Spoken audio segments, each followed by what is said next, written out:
আচ্ছা কোনছে আল্লাহ বড় না মানুষ বড়? তোর গাদা তুই কার হাতে কার জোড়া দেশ? কুড়াই আল্লাহ আর কুড়াই মানুষ। যেটা কবার কইছে ওইটা কন। আল্লাহ বড় না মানুষ বড়? আল্লাহই তো বড়। আল্লাহ বড় তাহলে আল্লাহর কথা না হইনা মানুষের কথা শুনেন কে? তুই কি কইতাছস? কি এর আল্লাহর কথা মানে না মানুষের কথা মানে? হ্যাঁ কি আর মানুষের কথা শুনেন তাই না?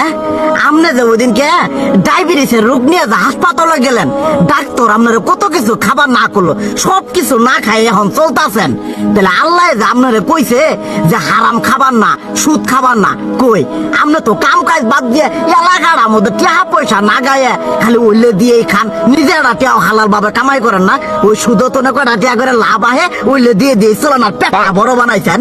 শুনেন একটা কথা কই, হারামের কোনোদিন আরাম নাই। হালাল পথে রুজি রোজগার করেন, প্রয়োজনে এরা বেলা কম খায়েন, তাও শরীর পিণ্ডও ভালো থাকবো, কোনো রোগ বেদও হবো না, আরামও পাবেন, আল্লাহও খুশি থাকবো। তুই আমার এইভাবে বুঝাবি আগে কইলি না কে?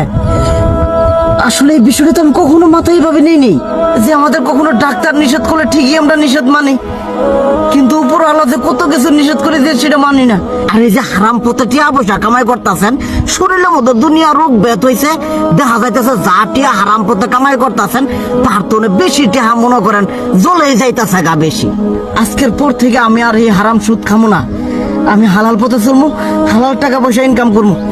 এতে করে যদি একবেলা কমও খাইতে হয় তবুও খামো, তবু আমি আর এই হারাম পথে চলবো না। আচ্ছা ঠিক আছে।